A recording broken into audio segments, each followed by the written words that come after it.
la lección inaugural que vamos a dar en el día de hoy para conmemorar el día de San Lucas, que era el día que tradicionalmente se abría el curso de la Universidad Sertoriana desde 1354, va a constar de dos partes. Una primera, que es la que explicaremos por qué se abría el curso el día de San Lucas, y una segunda en la que haremos una lección inaugural más al uso, un discurso de inicio de curso, que es como se llamaba los estatutos de la Universidad Sertoriana, que consistirá en un elogio, en una loa de las humanidades, y concretamente, en este caso, de la Facultad de Artes o Filosofía, que de ambas maneras se llamaba. Recordar que la universidad fue fundada en 1354 mediante un privilegio del rey Pedro IV, publicado en la localidad de Alcañiz. La Universidad de Huesca nació con las 5 facultades: Derecho Civil o Leyes, Derecho Canónico, Teología, Filosofía o Artes. El caso de la teología es un caso bastante especial, ya que, por ejemplo, la Universidad de Lérida no se le permitió. El Papa de Aviñón no estaba de acuerdo en que hubiera estudios de teología fuera de París, pero Pedro IV decidió no hacer caso al Papa y la Universidad de Huesca funcionó desde un principio con la Facultad de Teología, lo cual hizo que el Papa no reconociera estos estudios de teología, pese a ser bastante prestigiosos, hasta 100 años después. La obra de la Universidad Sertoriana podemos decir que es una obra del conjunto de la ciudad y de la provincia. A partir de 1473, por medio del obispo Antón d'Espés, se forma una junta de asignados con componente en la misma proporción tanto del ayuntamiento como de la catedral. En ese momento el ayuntamiento decide todo el impuesto de la sisa sobre hortalizas y carnes darlo para rentas de la universidad y se ha completado con las rentas y los diezmos de numerosas parroquias, algunas muy cercanas a Huesca, como puede ser el caso de Arbañés, Poliñino, Almudévar, La Naja, y otras más lejanas, como es el caso de Buesa o de Tella, y que aún fueron reforzadas más por Felipe II, cuando en 1571 se le dieron las rentas de algunas parroquias de la abadía de Monte Aragón. El por qué Huesca apuesta por la universidad debemos tener que, dentro del contexto del siglo XV y XVI, se está produciendo una especialización de las ciudades. Sevilla opta por el comercio internacional con América, Valencia es la sede del comercio mediterráneo, especialmente en el Levante, las ciudades italianas, la seda y las especias, Medina del Campo, la lana. Pues hay una serie de ciudades de interior normalmente que apuestan por la universidad, como es el caso de Bolonia y Montpellier. Huesca opta por esta vía de manera acertada, posiblemente recogiendo una tradición de estudios generales y de la Academia Sertoriana que ya existió desde prácticamente el siglo I, que nos puede venir documentada por figuras como Pedro Alfonso, este médico del siglo XI, que fue oscense y que fue médico de Alfonso I el Batallador y médico de Enrique I de Inglaterra, y que haría que Huesca abundara en esta tradición, lo que fue un acierto para una ciudad como la nuestra. ¿Por qué el día de San Lucas para abrir el curso? ¿Siempre ha sido el día de San Lucas? Ciertamente no, en algunas ocasiones era el día de San Miguel el Elegido, sobre todo al principio, en el siglo XIV. El motivo era que los contratos de arriendo de las tierras o de una viña o los contratos de trabajo también se hacían por un año y era el día de San Miguel en el que se cambiaba de tarea. Bolonia va a ser la primera que instituye el día de San Lucas como comienzo del curso y la Universidad de Huesca, en sus estatutos de 1583, en su disposición 160, decía lo siguiente: rectores, doctores, maestros, catedráticos y más escolares escucharán misa en la capilla de la escuela el día de San Lucas y terminada esta se pronunciará en las aulas mayores el discurso llamado de inicio de estudios y se publicarán las lecturas de los catedráticos. Al día siguiente comienzan las clases, cada uno en su cátedra. Normalmente los alumnos estaban esperando que acabara esta lección inaugural para saber qué catedráticos estarían en clase y qué iban a tener que estudiar. Asimismo, se recoge en la disposición 124 que el bedel pondrá heno, juncos, ramas de flores y follaje en las escuelas mayores para celebrar el día de San Lucas. Esta tradición venía dada desde los tiempos de la Academia de Platón. La Academia de Platón estaba situada a las afueras de Atena, en un jardín repleto de olivos y plataneros. Cuando llegaba enero o diciembre, épocas en las que había mucho frío, el primer día que tenían que meterse dentro de las aulas, siempre cortaban ramas de los árboles que tenían en el jardín para recordar esa época de bonanza en la que daban clases con el buen tiempo. Y durante la época romana y también en la Edad Media se siguió con esta tradición que la Universidad de Huesca vimos que celebraban también el día de San Lucas. Señalar, por último, un poco en tono jocoso, que en 1775 hay una disposición indicando que esta lección inaugural se pague solo con 15 reales, lo cual suponía una cuarta parte de lo que se pagaba por una clase normal. ¿Por qué eligió la Iglesia San Lucas para poder comenzar el curso? Bueno, la Iglesia siempre ha fomentado un calendario en el que se compaginaran tanto las fiestas paganas como las festividades religiosas o las cualidades de los santos o de los apóstoles, como también el calendario agrícola. Debemos de tener en cuenta que la vendimia culminaba para la época del Pilar, de tal manera que si el curso empezaba el día 18 de octubre, eso permitía a los alumnos estar en su casa para trabajar en las labores del campo y luego incorporarse a la universidad. Al mismo tiempo, San Lucas es el tercero de los evangelistas. Es reconocido en el Evangelio como médico, como maestro. Incluso daba libros a sus alumnos para que pudieran aprender. Al mismo tiempo, su Evangelio es el más elegante y culto, pero al mismo tiempo el de más fácil comprensión. Y por si ello fuera poco, además a San Lucas se le reconoce como el primer pintor que representó a la Virgen y el Niño. Todas estas condiciones hacían de San Lucas y el santo ideal para comenzar el curso. ¿Cómo era ese primer día? Era un día de muchos nervios para los escolares, especialmente los más jóvenes, los de la Facultad de Artes, que entraban entre los 14 y los 16 años. Ellos tenían que sentarse en bancos corridos, con pizarrillas, era muy difícil tomar nota, estaban esperando a ver quién eran los catedráticos que les daban clases y cuáles eran las lecturas que tenían que aprender para ese año. El curso era duro. Para poder cumplimentar un curso entero había que escuchar clases durante 7 meses. Además, para que las vacaciones contaran como un curso lectivo, debía escucharse clase hasta el último día de la víspera, lo cual era muy difícil para aquellos alumnos que no eran de la localidad de Huesca y se tenían que desplazar. Por lo cual, lo normal es que el curso se extendiera hasta bien adentrado junio, normalmente hasta San Juan. De hecho, a partir de San Juan, las lecciones solo se daban por la mañana y el curso acababa el día 9 de agosto, justo en las vísperas de San Lorenzo. Lo normal es que un alumno pudiera acabar el curso en el mes de junio y solo aquellos alumnos que por diversos motivos se habían incorporado tarde, pues debían acabar el curso posteriormente. En cuanto a la extracción social de los estudiantes, la mayor parte de ellos solían ser de familias bien posicionadas, normalmente familias ricas en el campo, segundones de la nobleza, que buscaban la cumplimentación de los estudios por parte de sus hijos para que de ese modo pudieran buscar un buen puesto. En cuanto al origen geográfico, podemos decir que prácticamente recogía población de todo el Valle del Ebro.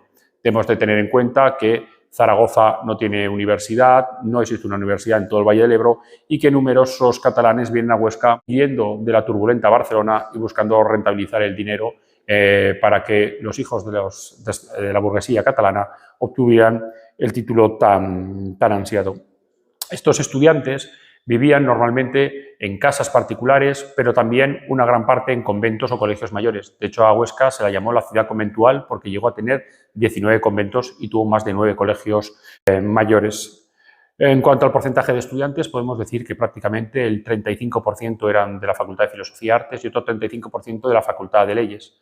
Luego podíamos encontrar sobre un 15% en Medicina y el otro 15% se repartía entre un 10% en cánones, Derecho Canónico, y un 5% en Teología.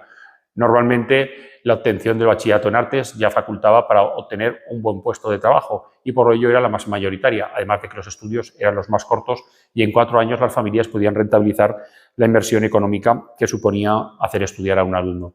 En cuanto a la metodología, la conocemos bien por la obra de 2 autores, especialmente Juan Alfonso de Benavente, un canonista salmantino que escribió el Ars et Doctrina Studandi Docendi, y Antonio de Nebrija, que escribió el Liberis Educandus Libellis. En cuanto a la metodología de las clases, era la repetición, la lectura y sobre todo la memoria lo fundamental. El profesor o el catedrático, cuando entraba en clase, en primer lugar realizaba la lectio, es decir, leía uno de los autores recomendados a los estatutos y después daba la clase magistral extrayendo las conclusiones más importantes. A continuación llegaba la fase de las cuestiones o preguntas en las que el profesor preguntaba a los alumnos también preguntaban al profesor y los alumnos incluso se preguntaban entre sí para pasar a continuación a la disputatio, en la que los alumnos y el profesor daban sus argumentos a favor y en contra de aquellos tesis que se habían ido comentando para acabar con la probatio rationio conclusión en la que acababa la clase reconociendo aquellas conclusiones de aquellos alumnos que habían sido más acertadas conforme a lo que estipulaban los manuales recomendados. En cuanto a la metodología de estudio del alumnado, fundamentalmente de nuevo primaba la memoria. Debían de leer cada texto 5 veces. En la primera simplemente para tomar contacto con él, la segunda para diferenciar las partes y los contenidos de la parte, en la tercera debían de memorizar cada epígrafe, en la cuarta debían de ser capaces ya de memorizar los epígrafes, pero también buscar cuestiones y preguntas, y en la quinta pensar en las conclusiones que se podían sacar de esas preguntas. Evidentemente todo estaba estipulado y reglamentado, incluso el régimen, para favorecer esta memoria. Por ejemplo, se recomendaba no consumir carnes pesadas ni leguminosas y sobre todo nada de vino si había que estudiar. En las horas adecuadas para el estudio eran la mañana y la noche, nunca a la tarde o después de comer. Y también se recomendaba una decoración muy austera para evitar las distracciones y la asistencia de pequeños trozos de pergamino o de papel para poder hacer esquemas, resúmenes y todo tipo de anotaciones. Los alumnos los domingos, para probar lo que habían estudiado durante la semana, tenían las llamadas academias. Estos ejercicios duraban 3 horas, eran abiertos al público y consistía en que un moderador elegía entre 24 puntos que proponían los alumnos, 2 puntos que tenía que exponer el profesor. A continuación, durante hora y media, el profesor preguntaba a los alumnos preguntaban al profesor y a continuación se entraba en la disputa, parecido al formato que tenía en sus clases, para finalmente obtener unas conclusiones. Estas conclusiones, a final de curso, incluso eran publicadas en la imprenta de la universidad y podían servir como apuntes para el año siguiente para los estudiantes. El objetivo de estos estudiantes era obtener uno de los 3 grados que tenía la universidad. El grado de bachiller se obtenía solo con 4 años de estudios y permitía ya obtener cualquier puesto en la administración. Muchos de los alumnos de artes no acababan debido a esta dificultad memorística que tenía el método de estudio. Muchos de ellos no eran capaces de culminar, pero sí que con el aprendizaje que tenían de las letras podían luego ejercer un oficio como el de notario, aprendiendo precisamente con otro notario este oficio. Debemos de tener en cuenta que prácticamente solo sabía leer y escribir el 2,5% de la población. El título de licenciado ya nos habilitaba para poder dar clases en las universidades. Este título era requerido por una minoría y hacía falta en ocasiones cursar 7 años con un caso de derecho canónico, 11 para derecho civil o casi 15 para teología, además de presentarse a un examen durísimo. La idea era desalentar al gran número de opositores para que pocos obtuvieran este grado. Finalmente, el título de doctor era un título meramente honorífico y no suponía ningún estipendio superior al licenciado que lo obtenía. Vamos a la segunda parte, lo que sería el discurso inaugural, que era lo habitual, que, como os he indicado anteriormente, era una loa a las humanidades y al valor que tenían dentro de la educación de los alumnos, y en este caso haremos la loa de la Facultad de Filosofía o Artes. ¿Por qué la filosofía humanística era tan importante? La filosofía humanística es el segundo campo donde entra el humanismo. En primer lugar, se recurre a analizar con métodos filológicos y estudiando el latín y el griego de manera personal y auténtica con los textos en estos idiomas, a Salustio, Quintiliano, Cicerón, pero rápidamente se comenzará a analizar los textos de los grandes filósofos griegos, especialmente Aristóteles y Platón. Entonces, esta filosofía humanística, que viene de aplicar el humanismo, las técnicas del humanismo sobre los textos filosóficos, tendrá una gran influencia, no solo en cuanto a que sea la primera vez que se crea un sistema educativo, una idea de la importancia de la educación, sino que es por primera vez que el hombre empieza a hacer la medida de todas las cosas. La razón y el experimento van a querer triunfar sobre la fe. En países como España habrá muchas más dificultades, pero habrá una gran época de expansión hasta que comience la Contrarreforma. E incluso durante la Contrarreforma veremos que la filosofía en la Universidad Sartoriana de Huesca buscó sus vías de escape para intentar hacer progresar tanto la filosofía como la ciencia. No todos estos experimentos siempre fueron bien. Algunos, como el italiano Giacomo della Porta, hizo un motor de explosión y se le ocurrió utilizar el combustible pólvora, o el experimento del emperador del Sacro Imperio Germano, que secuestró a 30 bebés, los encerró para que no tuvieran contacto físico, salvo que la comida, porque pensaba que aprenderían a hablar hebreo porque era la lengua primigenia. Como se pueden imaginar, el experimento acabó en un rotundo fracaso. En Huesca, el humanismo prácticamente ha llegado 30 años después de su aparición. Los motivos son varios. En primer lugar, la existencia en Huesca de una universidad. La fundación en 1516 de una escuela de gramática con catedráticos de retórica, lo cual indicaba ya una clara apuesta por parte de la universidad. Luego, la existencia del obispo don Juan de Aragón, sobrino de Fernando el Católico, y que él mismo había sido obispo en Patti, Italia, siendo su padre uno de los humanistas más reconocidos dentro del territorio italiano. Y la compra de obras. En algunas ocasiones, la universidad suspendió las fiestas y el dinero que había para la fiesta de elección del rector para, como dicen los estatutos, mercar libros, para comprar libros.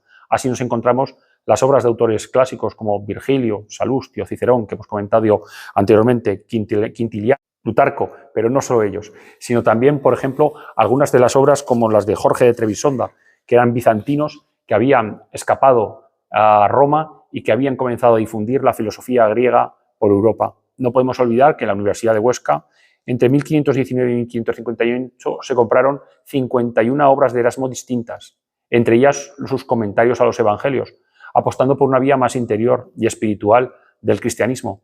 que rápidamente, en cuanto llegó la Contrarreforma, fueron expurgadas en su totalidad y que hoy las tenemos en la Biblioteca Pública de Huesca con las líneas tachadas e indicando quién fue el inquisidor que llevó a cabo tamaña obra.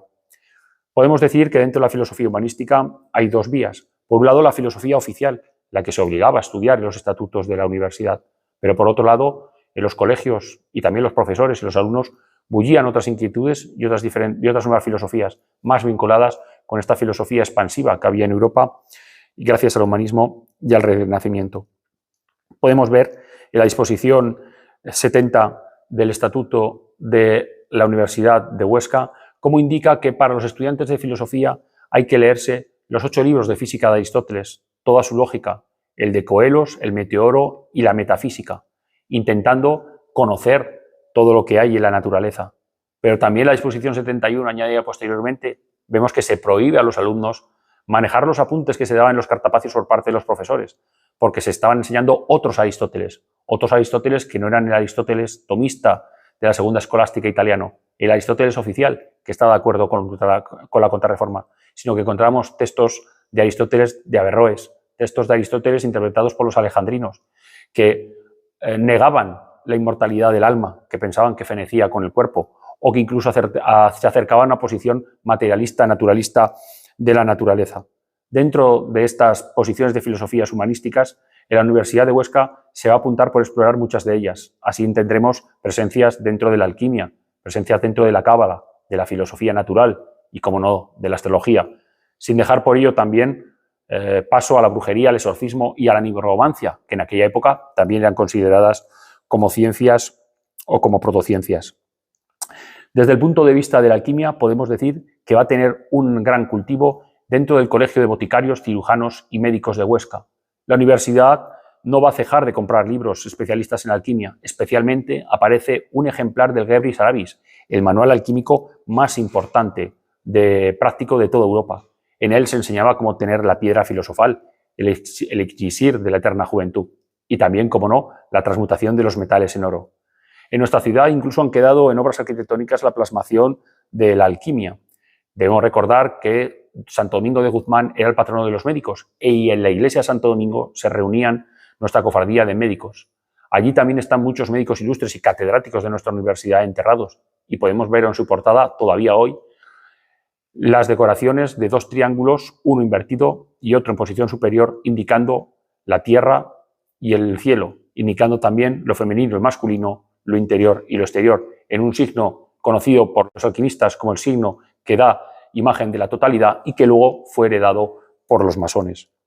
No podemos olvidar que la misma universidad va a optar por la astrología y va a tener su propia cátedra de astrología con un catedrático de astrología llamado Monter, catedrático que era al mismo tiempo de leyes y que tenía grandes conocimientos de astrología, en buena medida también amparados por su necesidad de conocer este tipo de artes cuando se veía inmerso en algunos de los casos o de los juicios que en la ciudad de Huesca se llevaban a cabo por brujería. Huesca apostó tanto por la astrología judiciaria, es decir, la que miraba la Biblia mirando la situación de los astros para saber en qué momento se habían producido grandes eventos positivos o negativos, para ver en qué momento posterior se podía adivinar que iban a producirse, pero también por una astrología que estaba más cerca de la astronomía y de la meteorología.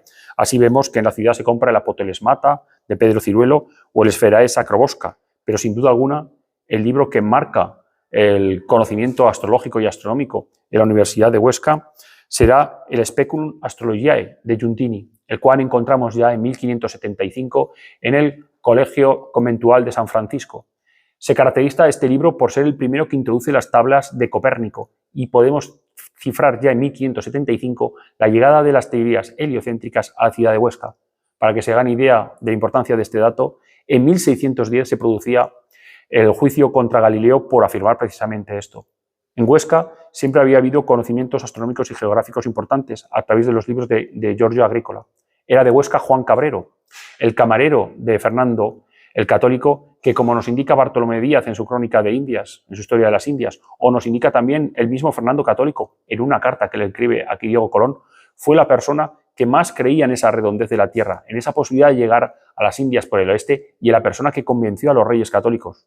Hoy olvidado Juan Cabrero, el mismo Fernando el Católico le dio una encomienda de indios en la isla de la Española, dándose la casualidad de que este Juan Cabrero era de Yaso. Luego sus descendientes aparecieron por todo el Somontano, Manzano, Sieso, Aguas, y este Juan Cabrero no podemos afirmar que fuera sertoriano, pero sí muchos de sus descendientes acabarían siendo bachilleres y licenciados y como tal los tenemos en los libros de las sumas de la universidad.